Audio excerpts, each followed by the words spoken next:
아침마다 일찍 나오셔서 연습하시면서 저희들의 마음의 준비를 하고 찬양할 때 이미 하나님께서는 천군 천사로 이곳에 놀라운 하나님의 역사가 일어나기를 저희들의 기도 가운데 그 천사들이 와서 미리 길을 닦아 놓습니다. 여러분들 그걸 믿으셔야 돼요. 저희 눈에는 아무 증거 보이지 않더라도 하나님의 역사는 지금 이 순간에도 분명히 일어나고 있을 줄 믿습니다. 이 아침에도 어느 곳에든 예수 그리스도의 이름으로 모든 그 교회와 하나님의 보내신 성령이 임하시는 초서마다 우리 주님의 은혜와 하나님의 평강이 그곳에 함께 하시기를 주님의 이름으로 소원합니다. 아멘. 오늘은 우상 숭배에 대한 두 번째 설교입니다. 지난주에서 이제 한 번 더 설교가 남았는데요. 우상 숭배에 대해서 그 당시에 우상 숭배와 지금의 우상 숭배하고는 우리가 생각하는 관점이 많이 다릅니다. 고대 우상이나 현대 우상이나 우상은 그것을 섬기는 자, 곧 예배하는 자들에게 언제나 영향을 미치게 되어 있습니다. 기독교 세계관 분야의 세계적인 석학이신 폴 마샬 목사는 말하기를 성경에서 지적하는 우상에 대해 이는 단순히 종교 영역을 넘어서 삶의 일상의 한 부분으로 이를 해석을 합니다. 그래서 그렇게 그는 우상을 일상의 한 부분으로서 해석하면서 우상이 그 사람의 생활 습관과 가치관까지 바꾼다고 말을 합니다. 이를 다른 표현으로 하나님 대신 다른 신을 섬기는 이방 종교만이 우상 숭배가 아니라는 말입니다. 우상 숭배는 우리가 생각하는 것보다 훨씬 더 넓은 영역과 의미로 우리의 삶 속에 적용된다는 것이 폴 마샬 목사의 주장입니다. 그래서 우리가 지난 시간에 이어서 오늘도 8장과 10장에서 고린도 교인들이 그 당시 기독교로 개정한 이후에도 나 외에는 다른 신들을 섬기지 말라는 하나님의 명령에 불순종하여 이방제단에 참석하며 우상을 숭배하는 사례가 있음을 보았습니다. 그래서 본장은 이스라엘의 역사적인 사건들과 고린도 교인들이 복음을 받은 후에도 이방제단에 참석하며 우상을 숭배하는 것을 서로 비교하여서 바울은 구약시대의 이스라엘 백성들의 신뢰를 들어 우상 숭배의 실제적인 결과를 보여주고 있습니다. 특히 출애굽과 40년의 그 광야 사건의 언급을 통해 그들이 이스라엘의 그 과거의 경험을 밟지 않도록 권면하고 있던 그러한 말씀을 주고 있었던 거예요. 그래서 오늘 이제 11절 보세요. 본문으로 들어갑니다.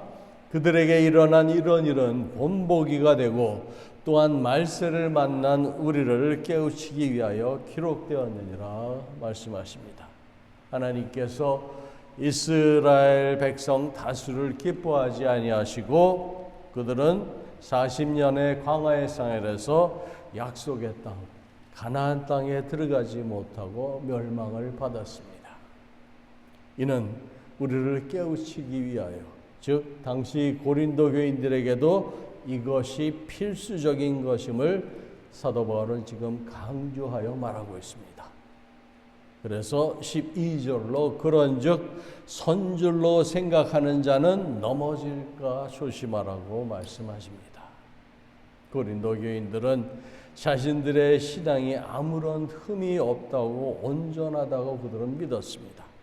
이는 다른 말로 그들은 그들의 그 복음에 대한 지식과 함께 그들의 신앙생활에도 틀림이 없다고 확신하고 있었던 것입니다.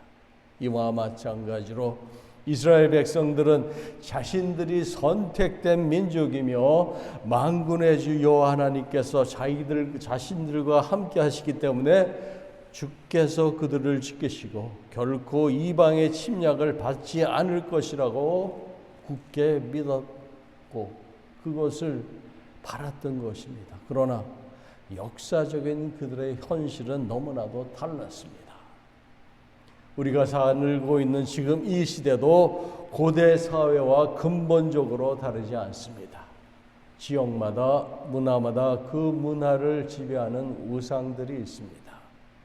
우리가 지금은 미의 여신 아프로디테 신상 앞에 무릎을 꿇고 경배하지는 않지만 많은 여성들이 외모와 몸매에 그들의 최상의 가치를 두고 과도하게 다이어트하고 집착한 나머지 우울증과 심장, 위장병에 걸려 고통에 시달린다고 합니다.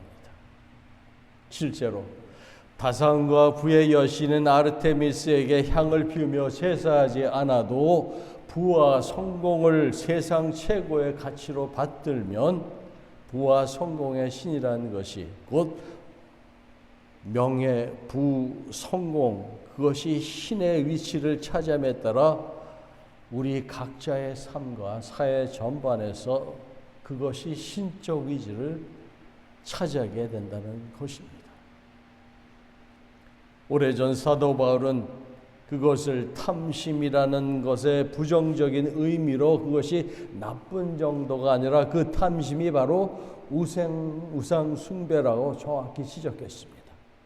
그 탐심이 영어로는 covet와 desire인데 그것이 좋은 의미에서가 아니라 나쁜 의미로 더 얻고자 하는 그런 욕심이 생기면 바로 그 생각조차 그 마음조차도 우상 숭배의 대상이 될 수 있다라는 거예요. 그래서 돈의 신적 힘을 경험하고 그것에 마음을 점점 빼앗기게 되면 어느새 자유는 사라지고 탐욕으로 인하여 돈이 숭배의 대상이 되고 복종 관계까지 이르게 된다는 것입니다. 그래서 돈은 영적 중독성을 가지고 있습니다. 모든 다른 중독처럼 자신의 그 진짜 모습은 그 물질 돈이 숨깁니다. 아무리 갈망해도 오히려 만족이 자꾸만 줄어들기 때문에 사람들은 그것을 더 채우려고 하고 더 큰 모험을 시도하여 그것을 얻고자 하다가 결국 파탄에 이르게 됩니다. 그토록 사람들이 이성에 어긋나게 행동하는 이유가 무엇일까요? 성경은 인간의 마음이 곧 육신의 본능적인 죄성이 우상을 만들어내는 팩토리, 공장이라서 그렇다고 우리에게 알려줍니다.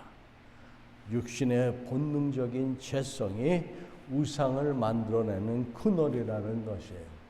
그 근원이 우리 인간의 육신의 죄성에서 나온다라는 겁니다. 그래서 우상이라고 하면 대체로 눈에 보이는 신상들을 우리는 떠올립니다. 물론 아직 세계 곳곳에는 전통적인 우상 숭배가 아직도 이루어지는 곳들이 많습니다. 하지만 마음속에서 이루어지는 이러한 내적 우상 숭배는 세상 모든 사람에게 두루 펀만하게 퍼져 있습니다. 고린도 교인들 중에도 이렇게 우상 문화에 젖어 있으면서 자신들은 이미 예수의 피로 깨끗함을 입었기 때문에 우상의 제사에 참석하고 그 제물을 먹어도 아무런 해나 상관이 없다고 생각하는 자들이 있었습니다. 이에 대해 바울은 이스라엘 백성 중에서 수많은 사람들이 광야에서 하나님의 형벌로 죽은 사실을 지적하면서 믿음 가운데 온전히 서 있을 것을 강조하여 말하고 있습니다. 그러면서 하시는 말씀이 오늘 본문에 사람이 감당할 시험 밖에는 너희에게 당한 것이 없나니 오직 하나님은 미쁘사 너희가 감당치 못할 시험당함을 허락지 아니하시고 시험당할 즈음에 또한 피할 길을 내사 너희로 능히 감당하게 하시니라고 말씀을 하십니다. 이스라엘 백성들이 광야에서 그랬듯이 우리가 멸망치 않고 천국에 들어가기 위해서 우상 숭배하지 말고 간음하지 말고 주를 시험하지 말고 원망하지 않으면 그렇게 하기만 하면 됩니까? 만약 이를 다 준행하면 천국에 들어갈 수 있다고 결론을 내린다면 모세의 율법만으로도 충분합니다. 그러면 예수님께서 십자가를 지실 이유가 없는 것입니다. 그러므로 오늘 이 말씀이 우리에게 어떻게 거울이 되고 경계가 되는지를 함께 살펴보면서 은혜를 나누고자 합니다. What is the difference between the old time and the new era? 지금 우리가 살고 있는 우상에 대한 그런 관념, 우상에 대한 우리 가지고 있는 그 생각과 과거의 모세 시대 때 그들이 우상 숭배하다가 결국은 광야에서 다 멸망받지 않았습니까? 그러면 뭐가 다른 거예요? 세상적인 세계사에서 거울과 경계는 과거의 역사를 우리가 돌아보고 오늘날 이를 타산지석으로 삼아서 현 세대의 국가 형성과 우리의 현재의 모습을 보고 수종하고자 하는 데 있습니다. 그러나 대부분의 어떤 나라도 어떤 사람도 과거의 역사를 보고 고친 적이 그리 많지 않습니다. 별로 없다는 얘기예요. 이스라엘 나라도 그랬고 거기에 속한 백성도 마찬가지였습니다. 하나님의 택하신 거룩한 나라 백성임에도 불구하고 그들은 여호수아와 갈렙 두 사람만 제외하고는 가나안 땅을 밟을 수가 없었습니다. 현 시대에 세상의 나라 간의 분쟁이 끊이지 않고 서로 다투며 싸우는 근본 이유가 어디에 있습니까? 다 자기들의 국익 때문입니다. 자국의 이익 때문이에요. 그런데 과거 그런 역사의 경험을 가지고 있다고 해서 오늘날 자신들의 국익을 버리는 나라가 있습니까? 없습니다. 다른 나라는 망해도 우리나라는 잘 되어야 한다고 생각들 합니다. 이런 마음이 종교적인 욕구로 바뀌면 어떻게 되겠습니까? 다른 사람은 구원받지 못해도 나는 구원받아야 한다고 생각하는 거예요. 자기중심이 되어버립니다. 그러므로 바울이 말하는 거울이 되고 경계가 되어 깨우치게 된다는 것은 이런 의미가 아니라는 겁니다. 본서신서에서 저희 중에 어떤 이들과 같이 너희는 우상 숭배하는 자가 되지 말라는 이 말씀의 본뜻이 무엇입니까?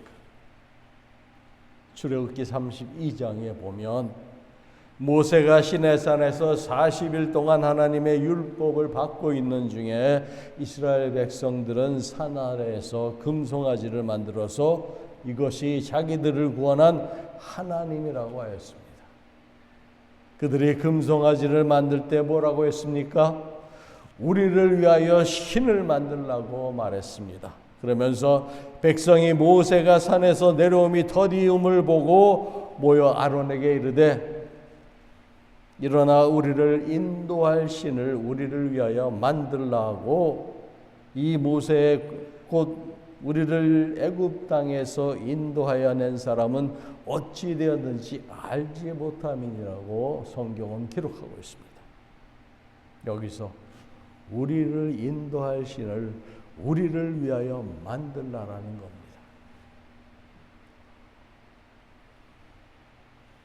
바로 이 말이 여러분들 한번 생각을 해보세요.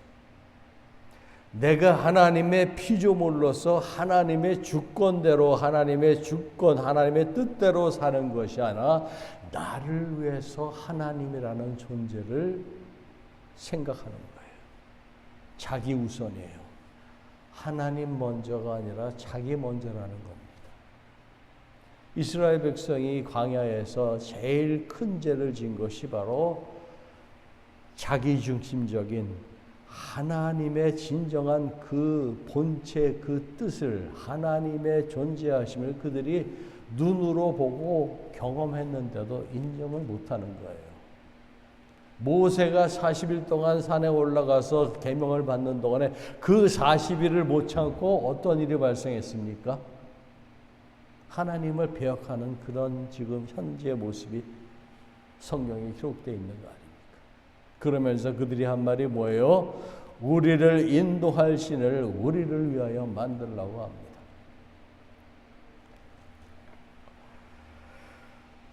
오늘날 우리가 딱히 어떤 현상을 만들어서 섬기는 것이 아니더라도 나를 위하여 하는 모든 것이 다 우상이 될 수도 있다라는 논리입니다. 이러한 관점에서 우리 자신을 위하여 하는 모든 것이 다 우상이 아닌 것이 있는가 한번 여러분들 생각해 보시기 바랍니다.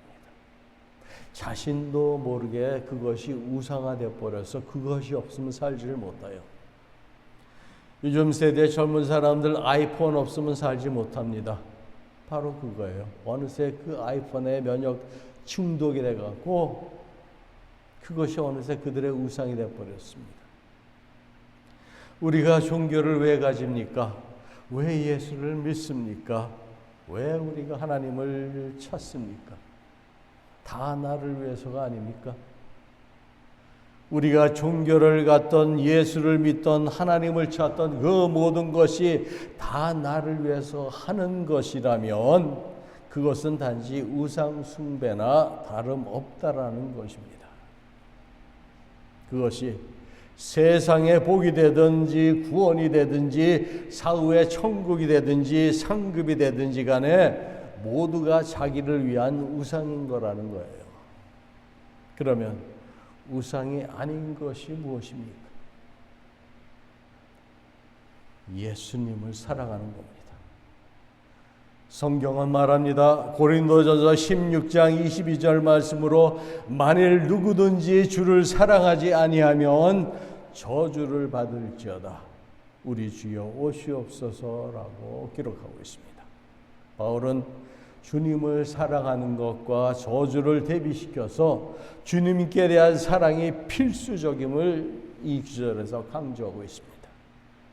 한편 저주에 해당하는 헬러 아나데마는 어떤 사건과 관련 있는 사람이 하나님의 노여움 아래 맡겨진 것을 의미하는 말로 본절에서 바울이 고린도 교회에 가르치는 바는 주님에 대한 사랑도 없이 자기 생각과 행동을 고집하는 사람들에게 주의 공의로운 심판이 임할 것임을 견고하는 것입니다. 그래서 사도 바울이 그 전에 무슨 말을 했습니까? 8장에서 지식은 사람을 교만하게 하나 사랑은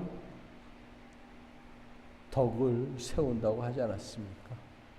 바로 우리가 암만 성경에 대해서 많이 알고 지식이 있어야 무슨 소용이 있습니까? 하나님에 대한 그 사랑이 없으면, 내 이웃에 대한, 내 형제 자매에 대한 사랑이 없으면 that is nothing, useless. 바로 지금 사도 바울이 그걸 얘기하는 거예요. 우리가 하는 모든 행동이 하나님께 예배 드리는 것마저도 그곳에 사랑이 없다면, 그것이 나를 위하는 것이라면 그거는 우상 숭배와 다를 바가 없다라는 거예요. 간음도 마찬가지입니다.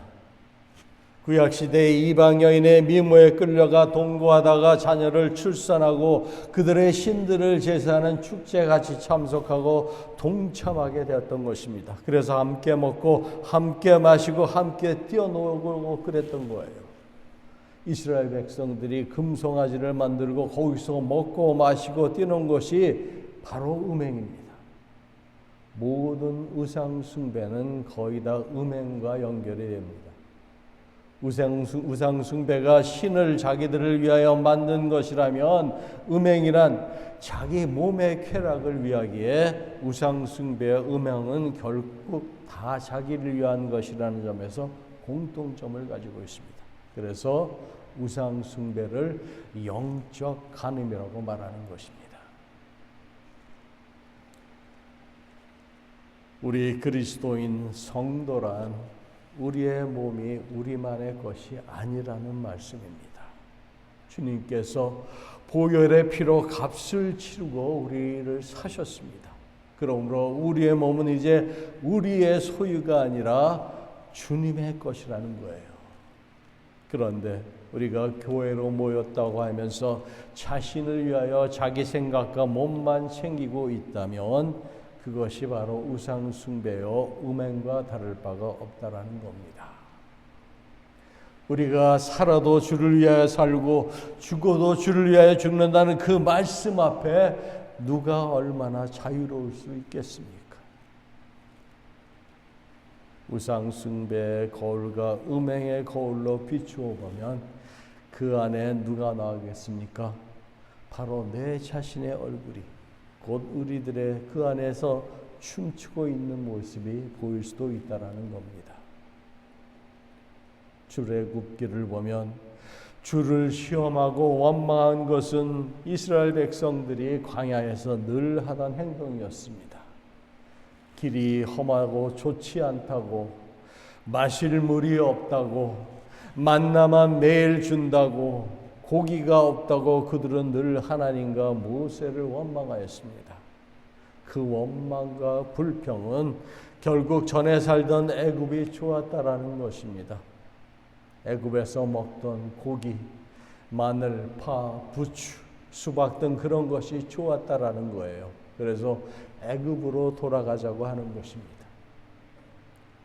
하나님의 약속으로 말미암아 가는 길이 비록 험하고 어렵지만 그것이 참으로 생명의 길인데 그들은 늘 그 길이 싫었던 겁니다. 그들은 가나안에 들어갈 마음 자세가 되어 있지 않았습니다.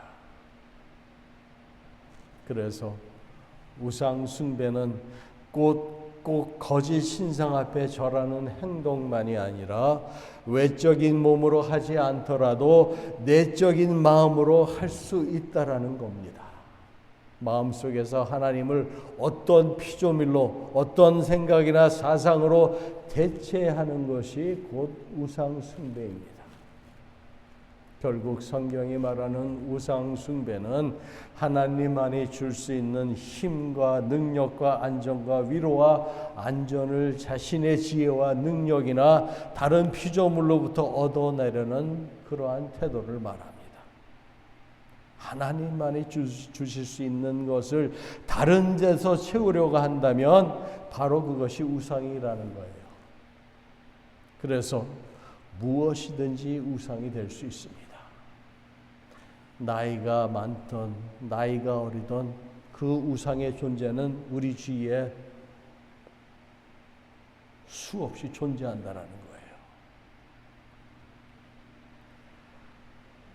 오늘날 우리의 원망과 불평이 어디에서 비롯되는 것입니까? 애굽을 그리워하고 애굽에서 살던 식으로 살려고 하니 원망이 나오는 것 아닙니까? 이스라엘 백성의 다수가 그러한 마음 자세였기 때문에 40년을 광야에서 지낼 수밖에 없었습니다. 그리하여 거의 모두 거기에서 엎드러졌습니다. 그러므로 우리 중에 우리 능력이나 실력으로 약속의 땅에 들어갈 자는 한 사람도 없다라는 것입니다. 그러나 자비하신 우리 하나님께서는 우리에게 감당치 못할 시험을 허락지 아니하신다고 말씀하십니다. 택하신 자에게는 피할 길을 내셔 주신다는 거예요. 어떻게 피할 길을 주십니까? 신명기 8장 2절에서 3절을 말씀으로 내 하나님 여호와께서 이 40년 동안에 내게 광야길을 걷게 하신 것을 기억하라. 이는 너를 낮추시며 너를 시험하사 내 마음이 어떠한지 그 명령을 지키는지 지키지 않는지 알려 하심이라. 너를 낮추시며 너를 줄이게 하시며 또 너도 알지 못하며 내 열조도 알지 못하를 만나를 내게 먹이신 것은 사람이 떡으로만 사는 것이 아니오 여호와의 입에서 나오는 모든 말씀으로 사는 줄을 내게 알려 하게 하심이라고 말씀하십니다. 이 신명기 8장은 하나님이 이스라엘 백성에게 주신 은혜와 인도에 관한 기록입니다. 광야 40년 동안 하나님이 어떻게 그들을 인도하고 보호하셨는지 상세히 설명하고 있습니다. 하나님께서 특별히 이 40년 동안에 너로 광야의 길을 걷게 하신 것을 기억하고 잊지 말라고 하시는 것입니다. 그 이유는 너를 낮추시며 또한 너를 시험하사 그 과정에서 너의 마음이 어떠한지 그 마음, 그 사람들의 마음 자세를 관찰하신 거예요. 하나님께서 먼저. 그리고 하나님의 명령 곧 그 말씀을 지키는지 아니 지키는지 알려하심이라고 하셨습니다. 이와 같이 우리 성도 그리스도인들의 삶의 모습, 그 인생 자세가 바로 이 광야의 삶인 것입니다. 약속의 땅 가나안에 들어가기 전에 또한 너를 낮추시며 너로 줄이시게 하시며 내 열조도 알지 못하던 만나를 내게 먹으신 것은 사람이 떡으로만 사는 것이 아니요 여호와의 입에서 나오는 모든 말씀으로 사는 줄을 너로 알게 하심이라. 오늘도 이 아침에 여러분에게 말씀하십니다. 여호와께서는 줄이기도 하시고 또한 낮추기도 하셨습니다. 그 길이 시험을 피할 길입니다. 사람이 떡으로 사는 것이 아니라 하나님의 말씀으로 사는 것이 우리가 피할 길입니다. 시험 당할 즈음에 또한 피할 길을 내서 너희로 말씀의 능력으로 능히 감당하게 하신다고 하셨습니다. 천국에 들어가기 전 이 시험 기간 동안 우리가 이 생에 사는 동안에 하나님의 섭리와 은혜를 기억하는 것은 하나님을 사랑하고 그 말씀을 준행하기에 우리로 안심하고 하나님을 섬기고 신뢰할 수 있도록 성령께서 인도하시고 도와주시기 때문입니다. 지금은 성령의 시대 아닙니까? 우리가 예배 전에도 말씀드렸지만 하나님의 영이 우리와 함께하지 않으면 우리는 썩어 없어질 육신에 불과한 존재들이에요. 하지만 하나님의 영이 우리와 함께 하시면 우리는 영생을 받은 자들로 이 땅에서 하나님의 증인들로서 하나님의 나라를 넓혀갈 일꾼들이라는 걸 여러분 기억하시기 바랍니다.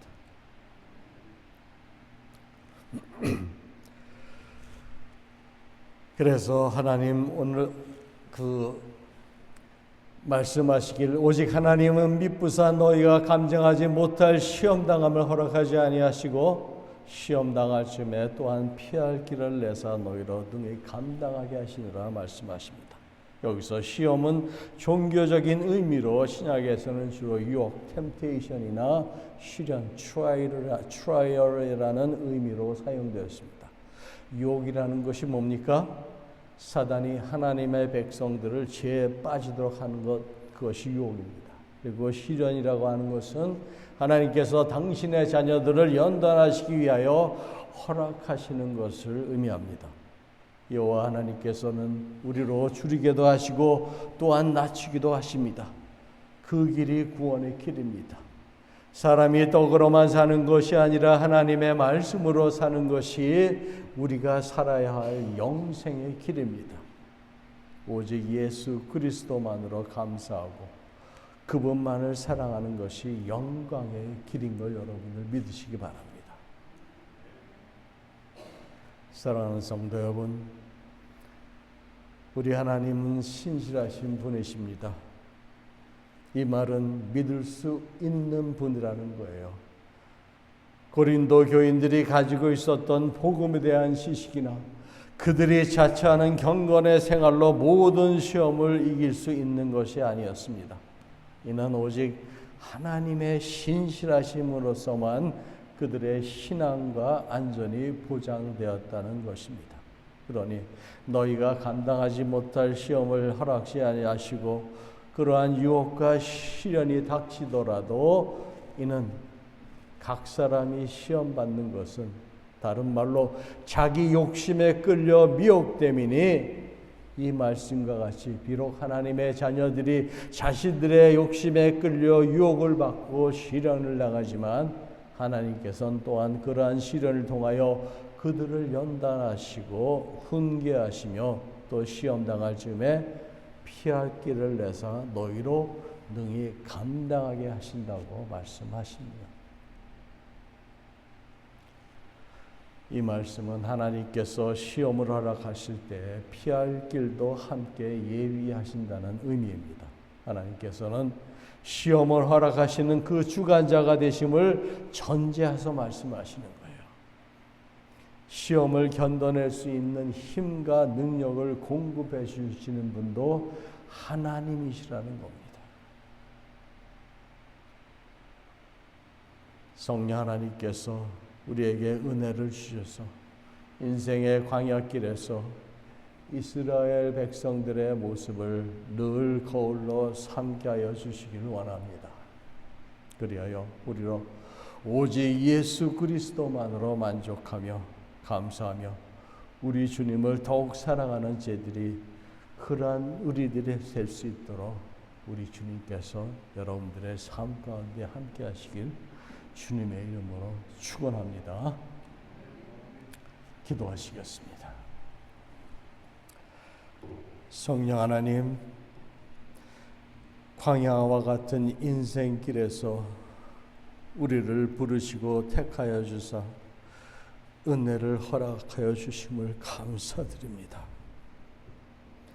저희들의 삶 속에 유혹과 시련이 그러한 시험이 닥쳐올 때에 우리로 광야에서의 이스라엘 백성들의 모습을 늘 거울로 삼게 하여 주시기를 원합니다. 그리하여 신실한 주님을 신뢰하며 우리로 오직 예수 그리스도만으로 만족하며 감사하며 영존하시는 주님만을 섬기며 사랑하는 우리들이 될 수 있도록 주여 축복하여 주시옵소서. 모든 것 주님께 의지하며 예수님의 이름으로 감사하며 기도드리옵나이다. 아멘.